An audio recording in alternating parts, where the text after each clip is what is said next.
বাহাদুরি করিও না রে বাবা, অন্যের সাহায্য ছাড়া চলা যাবে না। দোয়াও কিন্তু একটা সাহায্য, দোয়াও সাহায্য, সাহায্য ছাড়া চলা যাবে না। মা বাবায় দোয়া করে, এর সাহায্যে আমরা বড় হয়েছি। মা বাবার ক্লান্ত পরিশ্রমের কারণে আমরা বড় হয়েছি, মা বাবার সহযোগিতায় বড় হয়েছি। কিন্তু স্বার্থ ছাড়া জমিনের মধ্যে কোনো মানুষ নাই, অভাব ছাড়া কেউ নাই। যার কোনো অভাব নাই তিনি হলেন আমার আল্লাহ, যার কোনো স্বার্থ নাই তিনি আমার আল্লাহ। এরে বান্দা, নিজেরে বড় মনে করলে ধ্বংস অনিবার্য। আল্লাহর এক বান্দা বড় আবেদ, আমার নবী সাহাবায়ে কেরামদের ঘটনা শুনাইতেছেন। বড় আবেদ, বনি ইসরাইলের ভেতরে নাম বড়, নাম ডাক বেশি, এত ইবাদত করতেছে। একদিন সিদ্ধান্ত নিয়ে নিল, ঘরের মধ্যে থাইকা ইবাদত একুরেট হয় না, মানুষের সাথে চলাফেরা, মন মানসিকতা নষ্ট হয়ে যায়। সিদ্ধান্ত নিয়া পাহাড়ের কিনারায় চলে গেল। পাহাড়ের উপরে উইঠা ছোট্ট একটা রুম বানাইয়া ওইখানে আল্লাহর বান্দা ইবাদত করে। পাহাড়ের চূড়ায় সাধারণ মানুষ সেখানে যায় না, মন মানসিকতা নষ্ট হয় না। আল্লাহর বান্দা পাহাড়ের চূড়ায় গিয়া ইবাদত করে। ঘরের ভেতরে মা বড় একা, আম্মা জান ঘরের মধ্যে বসে মোটামুটি জীবন যাপন করে। সন্তান আসে না, ইবাদতের মজা পাইয়া পাহাড়ের চূড়ায় উঠে ওখানে ইবাদত করে। একদিন মা মনে মনে ভাবলেন, আমার সন্তান আমার কাছে না আসলে তো আমি ও থাকতে পারে, আমি মা তো থাকতে পারি না।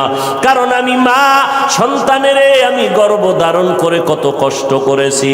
মা সিদ্ধান্ত নিল, আমি হেঁটে হেঁটে পাহাড়ের কিনারায় যাইয়া আমার বাবার চেহারাটা একটু দেখা কলবের সান্ত্বনা দিব। আম্মা জান ঘুমের থেকে উঠা সকালবেলা সূর্যের গরম যখন শুরু, হেঁটে হেঁটে পাহাড়ের কিনারায় চলে গেলেন।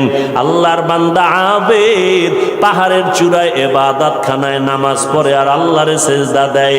আম্মা জান পাহাড়ের কিনারায় যাইয়া সূর্যের আলোতে উপরে তাকাইতে কষ্ট হয়, হাতটাকে কপালের সামনে নিয়ে ছায়া দিয়া উপরে হালকাভাবে তাকাইয়া এরপরে ডাক দিলেন, এই সন্তান, আমি তোর মা পাহাড়ের কিনারায় আসছি, একটু দেখা দাও।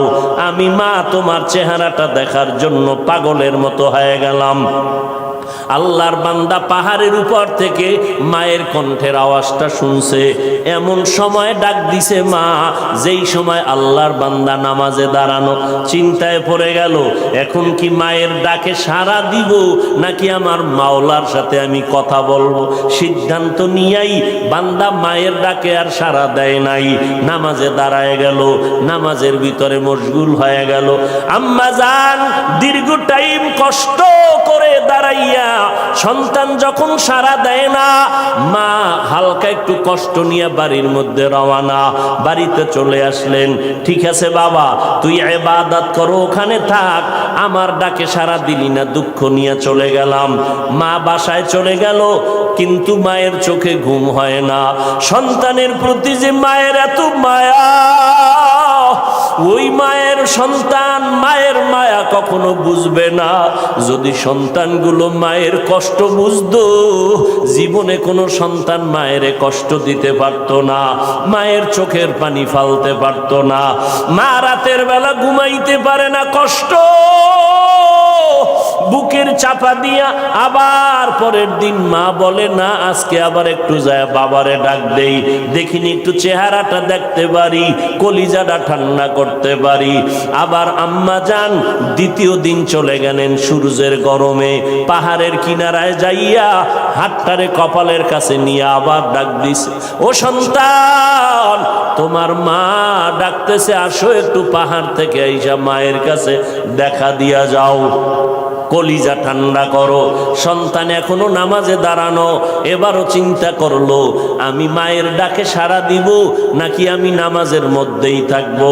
সিদ্ধান্ত আগের মতোই অটল, নামাজ আমি ছাড়বো না, মায়ের ডাকে কোনো সাড়াও দিব না। মা দ্বিতীয় দিনের মতো কষ্ট পাইয়া বিদায় নিয়ে বাসায় চলে গেলে, কিন্তু মা মনেরে বুঝাইতে পারে না, সন্তানের কষ্ট কখন মন থেকে যায় না। এরে আল্লাহর বান্দা, বেলা স্বামী আর স্ত্রী এক জায়গায় ঘুমায়, হঠাৎ একদিন তাকায় দেখে স্ত্রী বালিশে মাথা লাগাইয়া গুনগুন গুনগুন করে কান্না করে। আব্বাজান জিজ্ঞাসা করে, বিবি কাঁদো কেন? কয় তোমার ঘুম তুমি ঘুমাও, আমি মনের দুঃখে কাঁদি। বলে কি দুঃখ? তোমার জানার দরকার নাই। মা চায় বাবায় জানো, না জানে তো বাবাও দুঃখ পাবে। স্বামী বেচারা কয়, না বলো তুমি কেন কাঁদো? আমার মনে বড় কষ্ট লাগতেছে। কেন কাঁদো বলো? মা চোখের পানি ছেড়ে কয়, স্বামী আমার সন্তানের জন্য আমি জীবনটা বিলায় দিলাম। আজকের 7টা দিন হয়ে গেছে সন্তান আমারে মা বলিয়া ডাক দেয় না। আমি পাগলের মতো হয়ে গেছি। বলে কেন ডাকে না? বলে সন্তান একটা অন্যায় করতেছিল, আমি একটু ধমক দিছি, সন্তান রাগ করে আর আমার সাথে কথা বলে না। ঘরে আইসা প্লেটটা নিয়ে খানা খাইয়া পেছনের দরজা দিয়ে চলে যায়, আমার দিকে তাকায় না। এবার বাবায় বলে, বিবি তুমি আরামে ঘুমাও, সন্তানের চিন্তায় ঘুম নষ্ট করিও না। আজকে না কালকে সন্তান বুঝতে পারলে তোমার কাছে আইসা মাপ চাবে। মা ডাক দিয়ে কয়, স্বামী আমার তুমি আমারে যত বুঝাও, আমি যতবার খানার প্লেট নেই আমি খানা মুখে দিতে পারি না, তোমারে বুঝাইতে পারি না। আমার খানার থেকে ঘুমের থেকে সন্তানের মা ডাকে এত মজা। সন্তান যখন আম্মু বলিয়া ডাক দেয় কলিজা ঠান্ডা হয়ে যায়। ও সন্তানেরা, ওই মা বাবা যারা কবরে রাইখে আজকে বাহাদুরি করো রে বাবা, ওই আল্লাহর বান্দি দ্বিতীয় দিনও কষ্ট পাইয়া বিদায়, কিন্তু রাতের ঘুম নাই, মনের মধ্যে বড় কষ্ট। নবীজি সাহাবায়ে কেরামদের সামনে ঘটনা বলেন আর কাঁদতেছেন। সাহাবায়ে কেরামরাও কান্নার আওয়াজ। মায়ার নবী বলেন, ও সাহাবায়ে কেরাম, ওই মা তৃতীয় দিন আবার চলে গেল পাহাড়ের কিনারায়, যাইয়া ডাক দিছে, বাবা একবার না দুইবার না, তৃতীয়বারের মতো আমি তোমার দরজায় এসে গেলাম, একটু পাহাড় থেকে নাইমা সারা দাও। আজও সন্তান নামাজে দাঁড়ানো, আল্লাহর মহব্বতে আর মায়ের ডাকে সারা দেয় না। 2 দিন মা কষ্ট পাইয়া কিছু বলে নাই, চলে গেছে। আজকে কষ্ট পাইয়া আর নিজেরে কন্ট্রোল করতে পারে না, আসমানের দিকে তাকাইয়া একটা কথা বলিয়েই ফেলছে। আসমানের দিকে তাকাইয়া বলে, ও আসমানের মালিক, এমন সন্তান দিয়ে কি হবে আমার, যেই সন্তান আমার 3 দিনের কষ্ট বুঝলো না রে আল্লাহ। আমার মনটারে মানাইতে পারি না, ওর তো একদিন মরণ হবে। তবে আমার একটা দাবি, ওরে তুমি জেনাকারিনী মহিলার চেহারা না দেখাইয়া মরণ দিবা না। কঠিন এক কথা আসমানে লাগায় দিলেন, আসমানে কবুল হয়ে গেছে। মা বাবার দোয়া, বড়দোয়ার মাঝখানে কোনো পর্দা থাকে না, আর সে আজিমে ডাইরেক্ট চলে যায়। এই যুবক,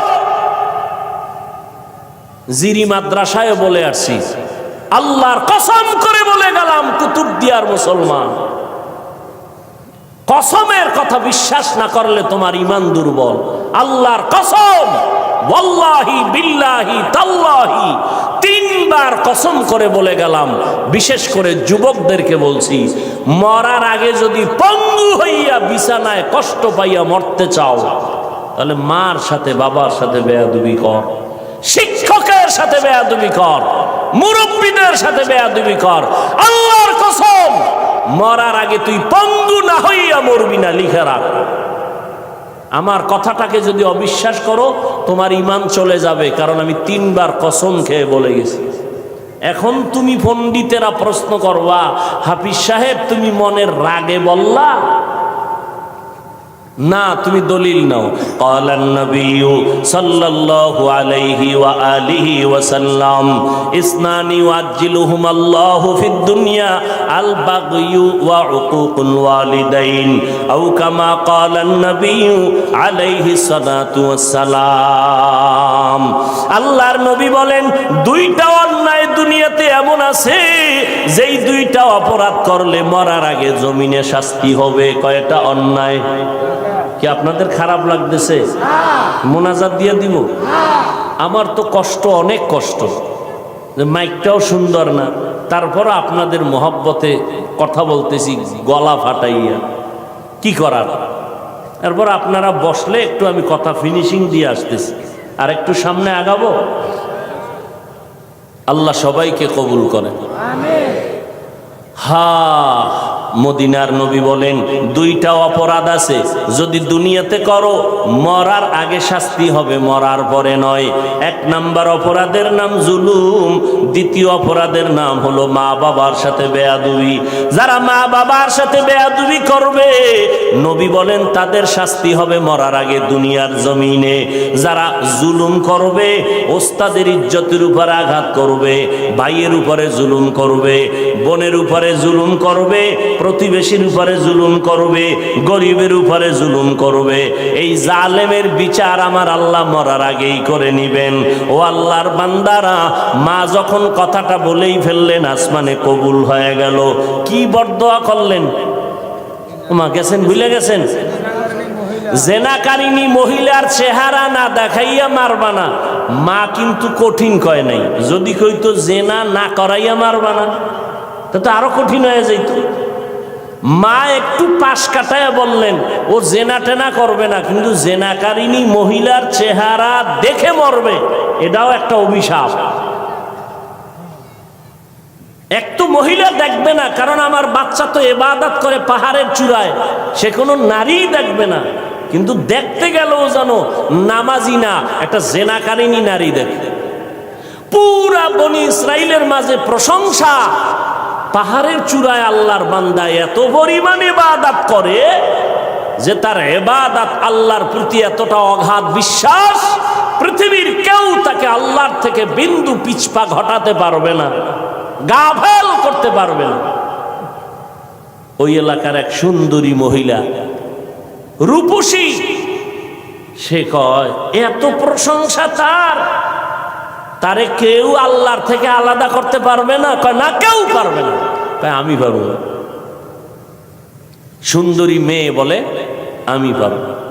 এই মেয়ে হাঁটতে হাঁটতে ওই পাহাড়ের চূড়ায় উঠছে, উঠা দেখে আল্লাহর বান্দা নামাজে দাঁড়ানো। ওর কামি শুধু আল্লাহর সেজদা দেয়, নামাজে দাঁড়ায়, তেলাওয়াত করে, এ দিয়ে কাজ চলতেছে, নামাজ আর নামাজ আর নামাজ। ওই মহিলা আল্লাহর আবেদ বান্দার সামনে দাঁড়ালো। যেই সূরাটা ধরলে আল্লাহর বান্দার নজর চলে আসবে, জিনা করার জন্য বাধ্য হবে, এমন কৌশল কোনোটা বাদ দেয় নাই মহিলা। কিন্তু তাকায় দেখে আল্লাহর বান্দা একটা নজর কোনো দিকে ডান বাম করে না, নিচের দিকে নজর, আল্লাহর মোহব্বতের ভিতরে মশগুল। বলবেন মহিলা হাতটা ধরবে না, রে বাবা এটা সম্ভব না। আল্লাহর উপরে ভরসা কইরা যারা চলবে এদের গায়ে টাচ করার ক্ষমতা কোনো বাহাদুরের নাই। যদি হাত বাড়ায় তোরা হাতটা সাথে সাথে বাঁকা হয়ে যাবে। ইব্রাহিম নবী বিশ্ব সুন্দরী সারাকে নিয়ে যাইতেছিল মিশরের উপর দিয়া, জালেম বাদশা খবর পাইয়া সুন্দরীর টাইনা নিয়ে আসছে। ইব্রাহিম নবী গাছতলায় বয়ে খায়, আল্লাহ আমি না নবী, আমার স্ত্রীর উপরে যদি আঘাত করে চরিত্রের, তামার নবুয়তের হালাত কি হবে? আল্লাহ কয় হেফাজত আমি করব, তোমার ভয় লাগে? তোমার অন্তর্চক্ষু খুলে দিলাম, ওই বাদশা জালেম তোমার স্ত্রীর সাথে যা করবে তুমি গাছতলা বয়ে সব দেখবা। জালেম মিয়া আসল রুমের মধ্যে ঢুকাইয়া যখন হাত বাড়াইছে, হাতটা বাঁকা হয়ে গেছে, অবশ হয়ে গেছে, একবার দুইবার তিনবার। পরে বেডি ইব্রাহিম নবীর স্ত্রীর কাছে মাপ চাইছে। মাপ চাইয়ে কয় তোমার মধ্যে এমন কি পাওয়ার, আমি হাতটা আগাইয়া গেলেই বাঁকা হয়ে যায়? এই মহিলা তোমার মধ্যে পাওয়ার কি? আমার মধ্যে কোনো পাওয়ার নাই, একটা পাওয়ার, আমি আল্লাহর একজন নবীর স্ত্রী। তাই নাকি? বলে হ্যাঁ। কই সে নবী? বলে গাছতলায়। ডাকো, সম্মানের সাথে ডাকো, মাফ করে দাও আমাকে, অন্যায়ের থেকে মাপ চাইলাম। এইবার বাদশাহ দাইকা নবীরে মেহমানদারি করাইয়া ওই বাদশার এক খাদেমা হাজেরা এরে দিয়ে দিল ইব্রাহিম নবীর খেদমতে। সন্তান টন্তান নাই, শুইনা দিয়ে দিছে। ইব্রাহিম নবী বিবাহের বন্ধনে আবদ্ধ কইরা এরপরে সে 80 বছরের পরে মাওলা একটা সন্তান দিলেন ইসমাইল নামে। তাও প্রথম স্ত্রীর থেকে নয়, দ্বিতীয় স্ত্রী হাজেরা আলাইহাস সালাম থেকে। তো মহিলা পাহাড়ের চূড়ায় উঠা আল্লাহর বান্দার সামনে যত অপকৌশল করার প্রয়োজন করছে, কিন্তু বান্দার দিলকে তার দিকে আকৃষ্ট করতে। এই যুবক, বুঝো কিছু, তুমিও মুসলমান, আর তোমার মন আকৃষ্ট করবে কিভাবে? তুমি আকৃষ্ট আর একজনকে করতেছ। একজনকে করলে তো যে হ্যাঁ একবারই মাইয়ার মন আকৃষ্ট করে বিয়ে করে জীবন চালায়। তুমি করতে করতে 10টা মাইয়ার জীবনের উপরে আক্রমণ করেছ। এর ঝাল আল্লাহ দুনিয়ায় মিটাবে, মরার পরে না। জুলুম করেছ নারীর ইজ্জতের উপরে, বিচার হবে মরার আগে, রসুলের হাদিস। মহিলা এবার সার্থক না ব্যর্থ দেখছেননি আপনারা? এরকম বেউস পাহাড়ের চূড়ায় মহিলা কি সার্থক না ব্যর্থ? সার্থক। ব্যর্থ হয়ে গেল, পুরুষের সাথে দুর্বল হয়ে গেল, পারলো না, জিততে নাইমে আসে নিচে। কয় যখন সোজা পারি নাই, এবার বাঁকা তোরে ঠিক করুন। বাঁকা কি? নিচে নাইমা চলে গেল। ওই পাহাড়ের পাশে একটা বিশাল খোলা ময়দান, ময়দানের ভিতর একটা রাখাল বকরি চড়ায়। ওই রাখালকে ধরলো, রাখালের সামনে যাইয়া অপকৌশল করে রাখালের সাথে জিনা করেছে এই নারী। একটা ছেলে সন্তান হয়ে গেল। ছেলে সন্তানটা হাতের মধ্যে নিয়া ওই বেশ্যা নারী এলাকায় ঘুরে আর কয় বাচ্চা হলো ওই পাহাড়ের চূড়ায় আবেদওয়ালা বান্দার বাচ্চা। দেখছেননি কারবার? ঘুমাইতেছেন আপনারা না? আর যে ওয়াজ চলে এত পুরান ওয়াজ আপনারা সবাই জানেন, ঘুমাইলেই হয়। বাচ্চা কার জানেননি? কার কার? আর মহিলা প্রচার করে কার? আল্লাহ জানেনি। মায়ের বরদোয়া একদিক, ওদিকেও আল্লাহর কাছে কাঁদতেছে। দুই দ্বিমুখী সংঘর্ষ চলতেছে। একদিকে মা কইছে জেনাকারিনী মহিলার চেহারা দেখাও, ওদিকেও আল্লাহরে ডাকতেছে যেন ইজ্জত নষ্ট না হয়। মহিলা যখন এই বাচ্চা নিয়ে মানুষের কাছে কান্দে আর কয় বাচ্চা ওই তোমগো আবেদের, তোমরা যার এত গুণগান গাইছো ওই বাচ্চা, জিনার বাচ্চা, অবৈধ বাচ্চা। মানুষ সব শুই না, যারে এত কলিজা দিয়া ভালোবাসি তার অবস্থা এই। লাঠি টাঠি নিয়া এবার পাহাড়ে উঠা, আরে ফিডা খানকা টানকা সব ভেঙ্গে যখন আল্লাহর বান্দার উপরে আঘাত শুরু করেছে, বান্দা বলে তোরা আমার গায়ে হাত দাও কেন? বলে এই খবর। তাই নাকি? বলে হ্যাঁ, আল্লাহর জাতের কসম আমার দ্বারা এমন কোনো অপরাধ হয় নাই। কে বলেছে? আমগো এলাকার সেই রূপসী নারী, তাকে ডাকো। এবার জেনাকারিনী মহিলাকে ডাকা হলো। জেনাকারিনী মহিলাকে ডাকার পর আল্লাহর বান্দা আবেদের সামনে জেনাকারিনী মহিলা দাঁড়ানো। মা কইছে আল্লাহ আমার সন্তানের জেনাকারিনীর চেহারা না দেখাইয়া মরণ দিও না। এই ঘটনা শুনে জেনাকারিনী মহিলা বাচ্চা নিয়ে হাজির। আল্লাহর বান্দা সেজদায় পড়ে কান্না করে কয় আল্লাহ তুমি আমারে মাফ করিয়া দাও, উম্মতের সামনে তুমি সত্যটারে জাহের করে দাও, সত্যটারে তুমি প্রকাশ করে দাও, ইজ্জতের হেফাজত করো। নামাজ পড়ে কান্নাকাটি করে দোয়া করে এইবার মহিলার সামনে দাঁড়াইল। মায়ের বরদোয়াটা এইবার কবুল হয়ে গেল। এইবার মহিলারে কয় তুই নাকি আমার বিরুদ্ধে বলেছো? কয় হ্যাঁ। কি বলছো? কয় বাচ্চা তোমার। কয় নাউযুবিল্লাহ, বাচ্চা আমার? বলে হ্যাঁ।